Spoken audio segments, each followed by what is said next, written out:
All right, welcome everyone to today's webinar, Get Excited About A/B Testing. My name is Carolina Congdon, Channel Partner Coordinator here at SPLICE, and I will be your MC for this presentation. I'd like to start with a couple of housekeeping items. Our webinar today will be about 30 minutes in length with lots of time at the end for questions. All questions will be facilitated through the Q&A window, which should appear on the right-hand side of your screen. You may submit questions or comments at any time during the presentation, so there's no need to hang on to them until the end. If something comes to mind, feel free to submit throughout, although all questions will be addressed during the allotted time at the end of the presentation. The recording and slides will be provided within 7 days, and we hope that you'll feel free to share them throughout your organization. Now, to introduce our speaker. Tracy Borreson is the Senior Vice President of Client Success here at SPLICE Software. Tracy joined the SPLICE team in 2012 to lead the client success team and to provide valued client input for business and product development. Prior to joining SPLICE, Tracy perfected her communications expertise through senior-level project management and marketing positions at Kirk Marketing, The Brick, and CFCW. Her contributions extend to the community as well, and she is the current technology board member for WIN and a past board member and vice president of marketing at the Credit Institute of Canada, the Calgary chapter. Tracy holds a Bachelor of Commerce in Marketing from the University of Alberta and has attended many additional professional courses in leadership, customer service, and negotiations, resulting in a sales leadership degree from Dale Carnegie. Now, Tracy, take it away. Awesome. Thank you, Carolina, and welcome everybody to our webinar today. Get excited about A/B testing. So we're a quick overview of what we're going to look at today. We're going to look at what is the definition of A/B testing, what does it mean, and why do we want to do it, a few different types of A/B tests and how to run them. So there's a variety of different types of A/B tests we can look at, comparison A/B tests to other types of tests, and different departments that we can run those in. Mostly, we're going to spend our time looking at A/B testing best practices. So that's what we're here today to learn about. We've got a variety of different industries on the call today, so we'll try and touch on all of them. If you have any specific questions about how it might be relevant to your industry, please feel free to pop them in that Q&A window, and then we'll cover all of the questions at the end. So let's start off with a definition of what is A/B testing. So in terms of a definition, what we're looking at is A/B testing is a method of comparing two experiences against each other on the same terms to determine which one performs better. So that is the framework we're working within today. I want to take a little bit of time to dive into a couple of those areas to really create an overview of what we want to look at when we're A/B testing. So the first highlighted bit there is comparing two experiences. So when we're looking at our overall customer experience, we generally have an idea of what that ideal customer experience is going to be. And so we have an ideal customer experience, and we have the experience that we have right now. And A/B testing is going to allow us to get from where we are now to that ideal where we want to be. But in order for us to get there, we really need to be able to understand our results along the way. And if we start to compare a humongous amount of variables, then we're not going to know which variable contributed to which thing. So when you are creating an A/B test, you want to make sure that you only have two experiences that you're comparing against so that you can really easily identify which one worked and which one didn't, and hopefully also for what reason. The second piece there is on the same terms. So we all know the phrase, we want to compare apples to apples. In our A/B test, we want to make sure we're doing that we are comparing a thing that is comparable across the test. So things that go into this are choosing the group that you're targeting with your test. If you're targeting only Like we do a lot of language testing. So if you're targeting only Spanish-speaking people with version A and English-speaking people with version B, then you're not going to get a good result. You're going to be comparing apples to oranges instead of apples to apples. So like in an example with the group, you want to make sure that you are having the same group represented within both tests. So that's what we mean when we say on the same terms. And lastly is to find out which one of them performs better. So it's all well and good to create an A/B test and do a whole bunch of stuff and create versions and all these different types of things. But the overall goal of it is to find out which one performs better. Now, there might be scenarios where you have what ends up being like kind of a flat A/B test, and the results are not super, they're not better for one or for the other. And that's not really what we mean here. That might be a result of an A/B test, but still the goal is to find out that one of them performs better and then be able to implement the one that performs better. So again, driving all the way back to the goal, we want to identify changes that increase the chance of your preferred experience occurring. So you've got that ideal experience sitting on one side, you've got your current experience sitting on the other side. How do we create some A/B tests that can help us along the way of getting towards that goal of our ideal experience? So now that we know what an A/B test is, we need to get a better understanding of why we should A/B test. You probably have a lot of programs that you've been running for 1, 2, 3, 4, 10 years, maybe more. There's lots of organizations we've worked with who have been doing the same thing for 20 years. And that's not to say it doesn't work. That's not bad. There's lots of good things that have done good things for us for 20 years. The problem with that is that when we are creating a program, we create it based on what we think. So if I'm creating a new program, I'm going to base a lot of my details and everything that go into that program on what I know, what I have experienced. And unfortunately, what we do know for sure is that human quantitative intuition is poor. I have no idea what you guys on the phone are thinking, what Carolina is thinking, what the person down the street is thinking about the same thing, and I make all the decisions based on what I think about it. And so the really great reason why we should A/B test is because we don't have to then be just confined to our little box of our frame and our experience. We can try and push outside of that to get better results on an ongoing basis. A couple of other reasons why we want to A/B test. One of them is that based on if we're implementing them properly and driving towards our goal, we're going to improve engagement. So our goal is never in life to provide a worse experience than we did before.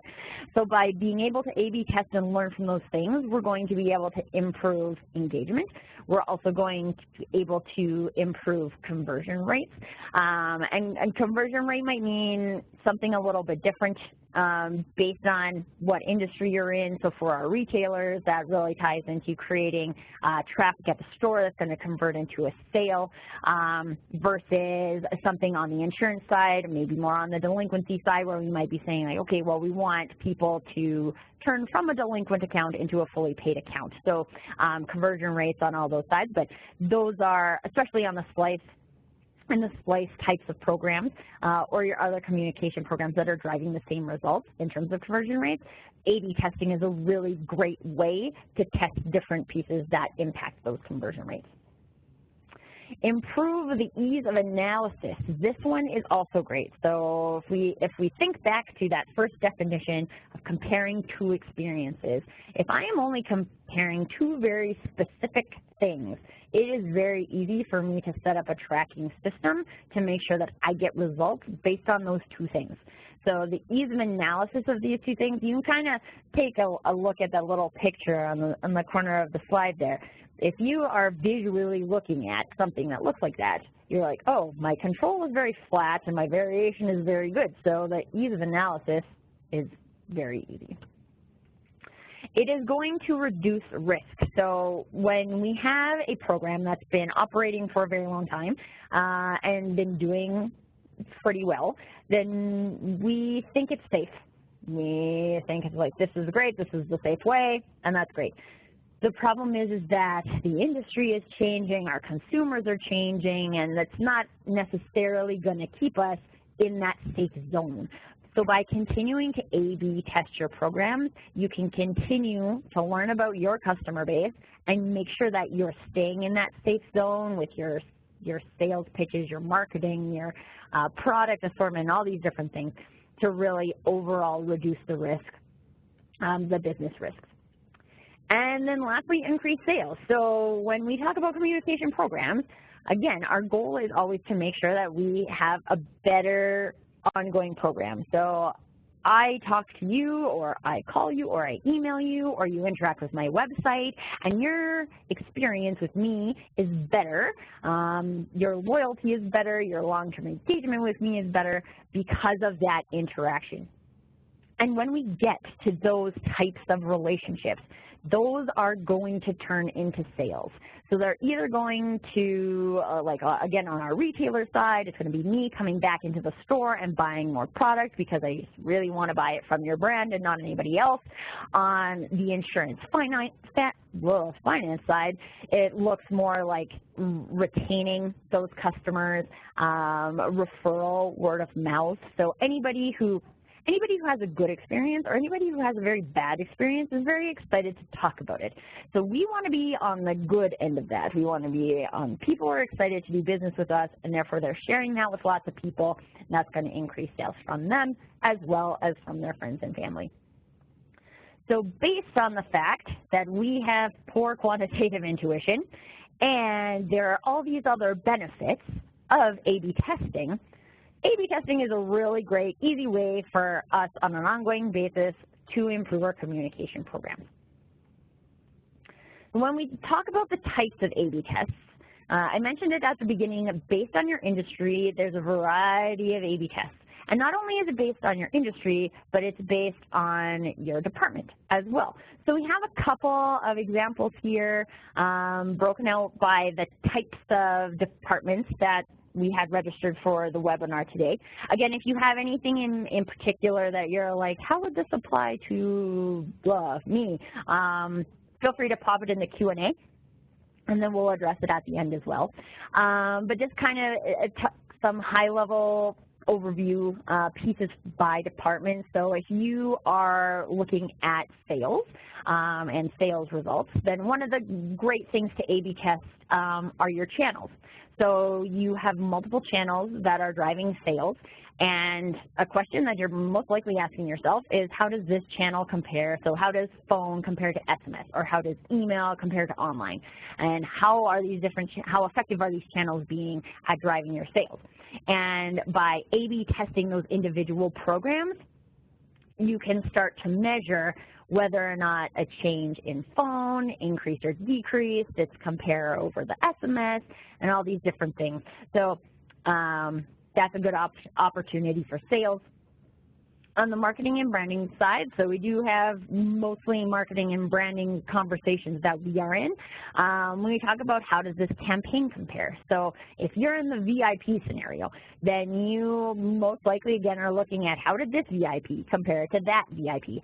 And so you really want to be able to apples compare those two things. And a script, most of our clients use a very standard script, again, which is good. It's got good results historically, and it can continue to be used. But we're not really learning anything on a continual basis. By implementing an A/B test in the scripting scenarios, you can start to learn if there's certain people that respond better to certain gifts or certain verbiage or certain days of events. Maybe certain people like Thursdays and certain people like Saturdays. And by building those A/B tests into your program, you can really continually learn. And we really want to try and promote that. And so I speak to the SPLICE scripts and everything a lot, but you can do the same thing on an email campaign, on your website. So if you're promoting, anywhere you're promoting certain things, obviously when you get into mass media, it gets a little bit more unruly and expensive, but anytime you're doing any kind of direct marketing program, trying to build those A/B tests in so that you learn as you go is a really great way to continually build your customer experience. Product management. So we have a whole bunch of different products. If for you, it might be services that we are providing to our client base. And there's probably a variety that you have that compare to each other. There's also probably a variety that you have that compare against your competitors. And so in the product management side, it's continually a question that is asked is how does this product compare? Again, not only are you guys asking that about your own product base, but the customers are asking that about your product base. So being able to A/B test how you communicate those product benefits and the value proposition is also a great opportunity to provide some feedback into product management, which could also then lead into potentially there's new features or different product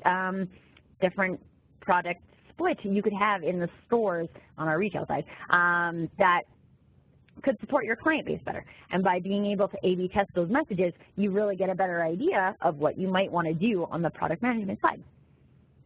And then lastly, operations. So operations, this is my favorite one because it bridges all of our industries. And an operation is really, you can think about it as any time someone does an account management touch base with your customers. So it might be they are late on a payment. It might be that they're welcoming them and it's their first engagement with you and you're welcoming them. It might be that there is a new product that they should use. It might be that their branch is closing. There's a variety of operational messages that happen. And still, it's very important to continually learn what is effective about those operational messages and what is not. So our clients that run daily programs with SPLICE, again, it's things like appointment reminders and late premium reminders and things of that nature. There is a process that is being managed as part of that communication. And by being able to test in those scenarios, you can see, oh, well, with script A, did I get less people calling into the call center because they already knew what to do? Or with script B, I actually had a higher rate because I had a male voice talent and they didn't connect with him as much. So there's, in that operational side as well, there's a really great ongoing opportunity to A/B test those types of messages to make sure that your processes are as optimized as they could be. Really what we're getting at here is that no matter your department, there's an A/B test for you. So I'm going to jump a little bit high level again before we dive deep into how we go about doing an A/B test. And so a lot of times the types of questions that we get are, where should I start with A/B tests? And my recommendation is always that you should try to start where you think there is pain right now. So if you're like, oh, these marketing programs aren't performing the way I'd like, or this store isn't hitting their sales targets, or this product isn't selling anything, or clients continually call into my call center and complain about my payment processing system. Anytime where there's something that's really obvious to you, that is somewhere you want to fix something, that is a good place to start to look at A/B tests. So now when we dive into how we want to A/B test, think about where that might be for you and try and follow through the activity of developing, and at least conceptually developing that A/B test and getting to the end of how we could measure something that could give us a better insight. Pause briefly, let you get into it, really think about it. And that activity that you're doing right now is step number 1. So we want to determine the conversion we want to improve. So whether, again, that's a conversion rate in the store, converting people so that they are paid up on their collections and not overdue. Again, variety of things. I don't want to limit your brains too much to what you want to try and fix, but that is the very important first step of creating an A/B test, is determining really what do you want to improve. Now, I would also be careful if you're thinking in your brain about what do you want to fix. The word fix implies that something is broken. Likely we're not often working with processes and systems that are like hugely broken, so I would recommend that you try and just frame it as improve, because we can always have something that's improved. If it's broken, we need to fix it. If it's something we want to improve, then it's something that we just want to give our clients an ongoing better customer experience on. So defining that item that you really want to improve, step number one.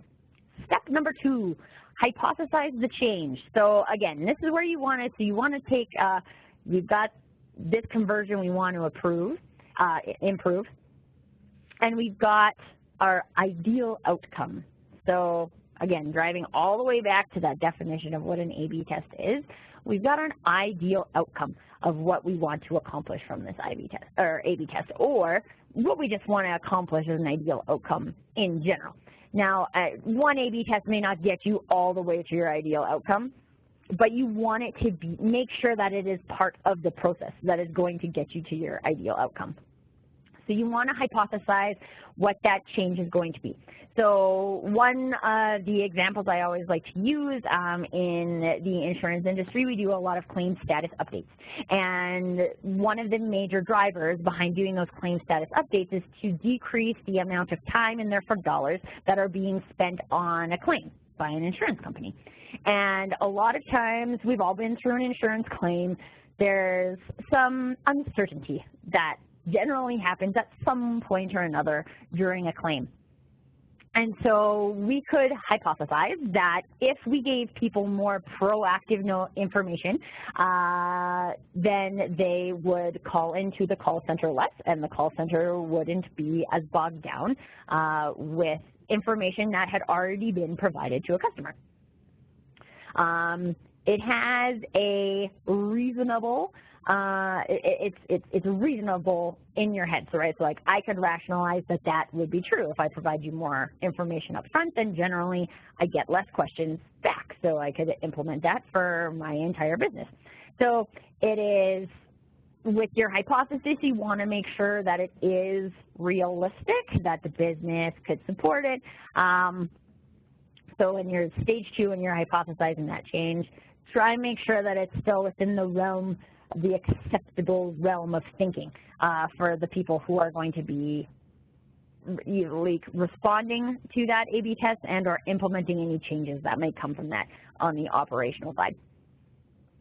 So once you have your hypothesis, the next stage is to identify variables and to create your variations. So again, driving back to very first slide, we want to have two variations. So we're going to create two variations, we know that. And the way you want to do that is you want to have the recommended, and we'll dive into this more in best practices, is to have that control group. So you have your control, which is generally what you're doing right now. So your control by default is always almost created for you. And then you have your actual test. So you have your test variables. So I'm just going to use, I know some of the people on our call today aren't all actively using SPLICE calls, but it's a very good example of how to just split up the two variations. So you are looking at two different scripts. The one, your control, is your script that you have used for the past year. And script number two is a script that has different variables based on what you think might change, might meet your hypothesized change.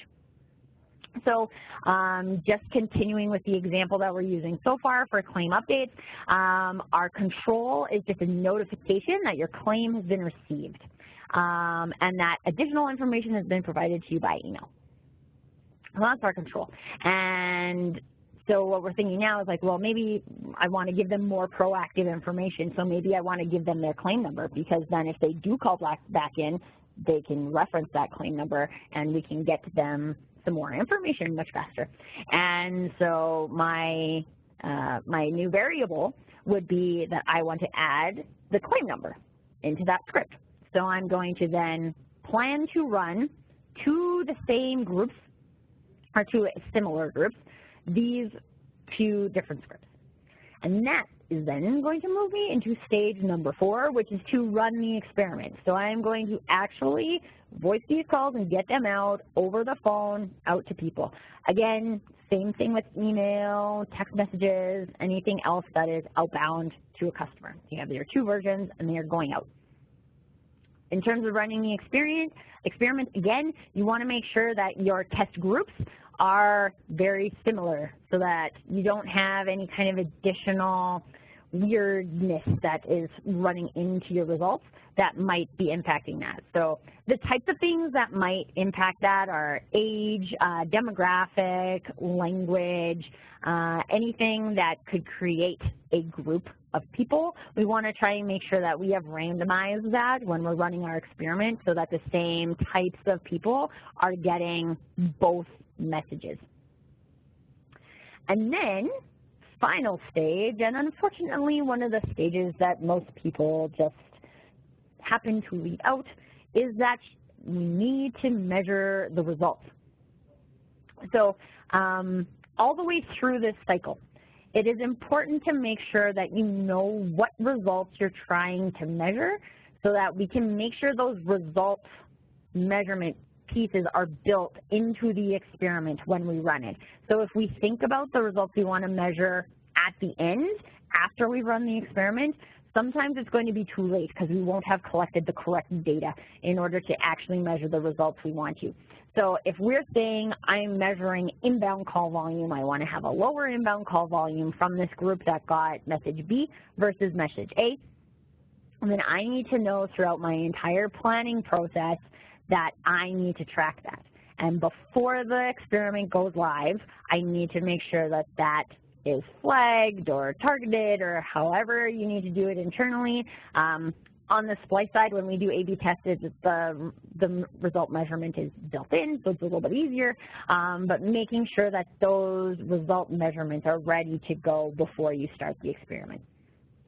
And now, because you have that, it's very easy to measure the results because, as we said, we're comparing 2 things, and so we can very easily measure those results and compare them against each other. Now, if you guys were on my Dialog dashboard webinar, something that we talked about is that data is great, and lots of people have lots of data about lots of things, but if you're not going to use the data, then it's not really going to be meeting your requirements.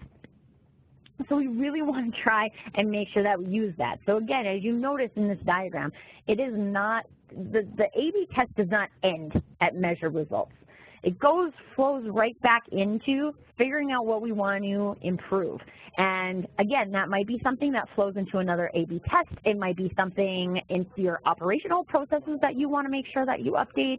And so, like, those results that you use are really going to drive something. And like I said, that something could be a variety of things, but they are driving into something, and we want to make sure they are driving into something.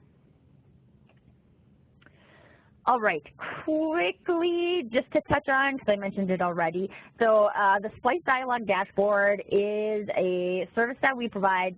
There's additional costs associated. If you're interested, please let me know. We can talk about what the costing would be for you. But it is built to compare however you want to compare. So if you are on a VIP program, so we're looking at a VIP right now, we really need, like, we're comparing campaign against campaign, and then you can see them right against each other, and you can really easily A/B test. If you are a daily calls client of ours, so again, on late premium reminders or appointment reminders, then it looks a little bit different than this, but it is also built to compare based on what your 2 variables are, so you can compare your tests right up against each other. I don't want to spend too much time on that today, but if you want any more information, please feel free to reach out to me after the fact. My contact information will be at the end. All right, so A/B testing best practices. And we've kind of little bits and pieces touched on all of these things, but we really want to make sure that when we are working through that A/B testing strategy, that we are focusing on these 5 things. So first one is to get statistical significance. It's probably words that you heard at some point in university that you're like, that sounds kind of familiar, but I don't really remember what that is. So statistical significance means that we have tested enough iterations that we can interpret that it is actually going to apply to our entire customer base. So if you have 1 million customers and you do an A/B test to 10 of them, the likelihood of that being statistically significant is very, very low. When you are looking at trying to get statistical significance, our recommendation is always to try and drive for 50%, so a 50-50 split, again, on your random sampled group. The very minimum would be 10. And again, it would be very important if you're getting into a smaller amount like that, that you are getting the full representation of your client base. Secondly, get business significance. So there are so many different types of A/B tests that we can run, but there are going to be a few of them that are actually going to have really good, meaningful impact on your business. And we want to make sure that when we are A/B testing, we're not just going to have a small test that's going to show a small improvement. We have an actual legitimate test that is going to provide meaningful impact on your business.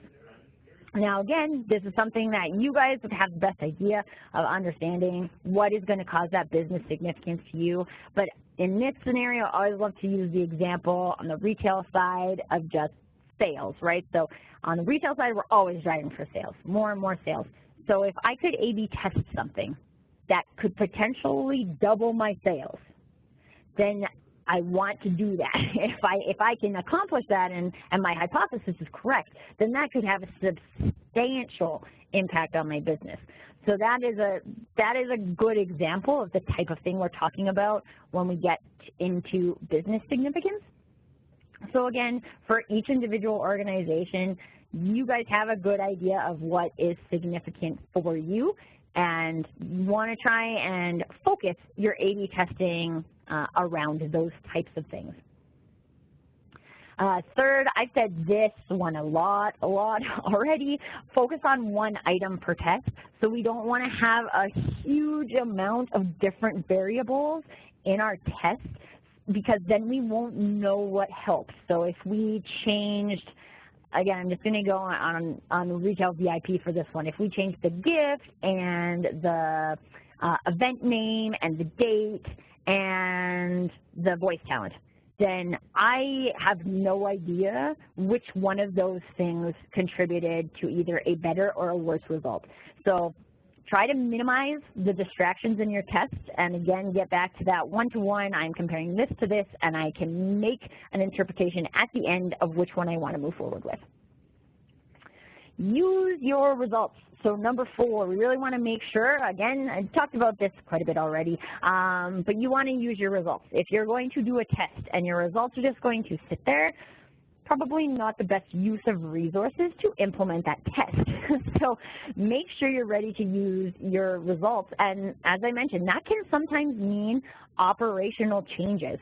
So this is something that we see a lot with our Net Promoter Score survey programs, is when we survey customers, they are providing feedback that they expect to have action on. And if you are expecting, before you even do a survey, to not take any action on that, then it's not, probably just don't do it, because it's no good to sit on results and you're not going to do anything with it. So make sure you're ready to use that results, even if it's going to mean a bigger overall impact for your business. And then lastly, prepare to be wrong. This is actually my favorite one, and it's the one reason why I put it last. And a really great quote from Sir Ken Robinson on this is, if you're not prepared to be wrong, you'll never come up with anything original. So like we said, we don't have the best intuition. Our A/B test idea might be out to lunch, but it might be amazing. So when we're getting into the planning of these A/B tests, it just is really important to remember that because your hypothesis wasn't correct, or because something, even like your test had too many variables or whatever it is that you might have learned, every time something is, people frame it as wrong, it means that you can learn something from it. So you can either learn to improve your practice, like your A/B practices, or you can learn that that wasn't a contributor to sales. And learning that something isn't a contributor also doesn't make you wrong, right? It just allows you to eliminate that option when you're considering future A/B tests. And you can try a smaller amount of things than continuing to test on a thing that you know isn't going to provide the impact. So it's just really important to have that framing in your head of that if my hypothesis is not correct, that doesn't mean it was a bad test. It still means we learned something, and it can still even provide you with really great feedback that you could use to improve your operations. So just be prepared to be wrong. So some key takeaways before we get into the questions here. Data trumps opinions. So we have learned that our intuition and our opinions are not always correct, and they also only apply just to ourselves. So any kind of data that we can get from an A/B test is going to trump that. And I'm going to tell you right now, sometimes you're going to be wrong. There's going to be things that you think that you're just like, this is for sure true, and then the data comes in and you're like, oh, that is very interesting. And the data is the data. As long as you've got your A/B test built properly, the data is going to trump opinion. It's going to provide better ongoing opportunities for you to create a better experience for your customers. Iterate quickly but intelligently. So an A/B test, we got that 5-stage process, that should not take like 3 years to do. By the time you started and the time you finish, your results are not even going to be aligned with each other. So when you're A/B testing, you want to iterate quickly but intelligently. So you want to continue to build your tests, and like I said, there's that path. Just envisioning a path in my head. So if you guys want to envision with me your current state and your ideal state, and you have that path that is going to lead you to your ideal state. As long as you are staying on that path, iterate quickly, and you'll get some good results. Create tests that have statistical and business significance. They're not going to drive what you're expecting them to drive if they don't have both of those things. So having one or the other is good, but having both is what is actually going to get you that significance. So it's really important to make sure that you have both of those. Validate the big stuff and optimize the small stuff. So as we mentioned, we want to cause a big effect with business significance, and we want to make sure that we are validating that big stuff, and so that we don't have any kind of big stuff in our process that is going terribly wrong.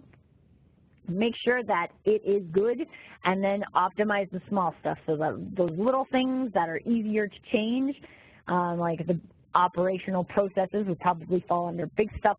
Small stuff would be marketing messages, headers, footers, that kind of stuff. But they both drive. All of those things can drive business significance, but make sure that you are focusing around those categories. And then going back to the be prepared to be wrong. I can't emphasize this enough, really, in terms of key takeaways.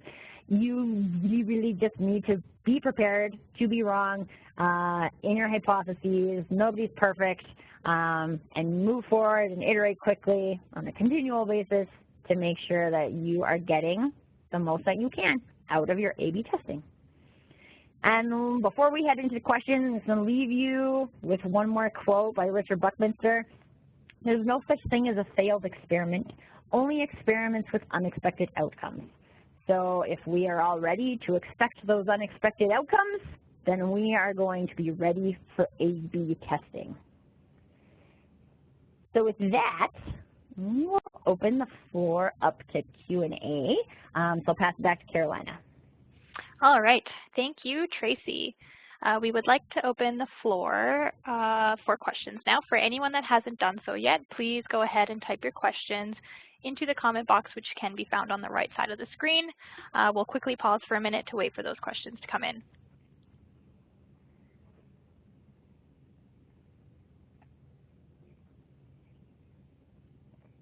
All right, so it looks like we have a few questions coming in, so let's go ahead and get started. Tracy, how many variations can I have in an A/B test? So there's a difference between can and should. So you can have lots of variations in an A/B test. When you're getting more variables, it actually becomes what we call multivariate testing. And so what that would look like is, instead of when we were talking about having the 2 options, you would have 2, 3, 4 options, as long as you're testing the same piece across all of them. So you can get into multivariate testing, and we're not specifically talking about multivariate today, so again, if you'd like more details on multivariate, let me know. Maybe we'll host a separate webinar on that. So there is an opportunity to do that, but if you are doing your A/B test like a pure A/B test, then you really want to make sure that you have 2 and it's 1 variable directly against 1 variable. Perfect. Thank you, Tracy. Another question, any recommendations on what to test? As I mentioned, really anywhere where you think you see pain in your process is really what you want to try and test. So a really great place to start is, if you have a survey system at all right now within your business, there's generally nuggets of gold in a survey that you could get to try and understand where your customers are currently experiencing pain. And then that would be a good place to start in terms of looking at how what your current experience is versus what your ideal experience is, and some A/B tests that you might be able to look at along that path. Perfect. And another question, what do I do if I don't trust the results? So this kind of goes back to the intuition thing. Sometimes the results you get are not going to match with your opinions and or your framing. So if you don't trust the results, then you just want to make sure that you have, you know why you don't trust the results. So is it because it's against your gut, so your gut feeling, or is it because you are because there was maybe something that wasn't quite accurate about the test? So I would just say, if you're not really feeling it, take a look at your test, make sure everything throughout the process was smooth and was set up the way it should be set up. And if you don't trust it, the best thing to do would be to run it again. Keep running it, keep getting more data, and the more and more data you get, it's going to be able to either confirm that what the data is telling you is accurate, or that, yes, your gut check was like, no, I didn't have enough data and now I need some more. So just check in with yourself to see why you think you are not trusting it, and continue to run it if you need to. All right, thank you, Tracy, for those great answers. Unfortunately, that's all the time we have for our webinar today. So on behalf of SPLICE, Tracy, and myself, thank you for joining us. Just a reminder that you will receive a follow-up email within the following week with the webinar recording and slide deck that you're very welcome to share with any of your colleagues that were unable to join today. So take care, everyone, and thanks again.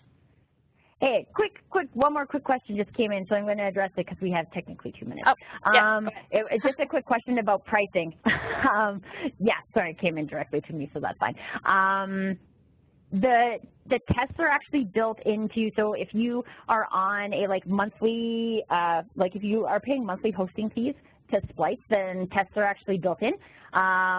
So again, we'd want to just do one test at a time, but they would be included. We just want to make sure they're scoped properly and rolled out properly so that we get data splits and everything. But yeah, they are included in monthly hosting fees. If you're not currently on a monthly hosting program, then there is a charge, and we can add them on just by per event to test different things, and then we would just quote you as part of that for that event if you're interested. Good question. All right, thank you, Tracy. I now think that that's it. Yeah. If anyone has any more questions, Tracy's contact information has been on all the emails, and it's right in the presentation as well, so feel free to reach out to her directly. All right, have a great day, everybody. Thanks so much.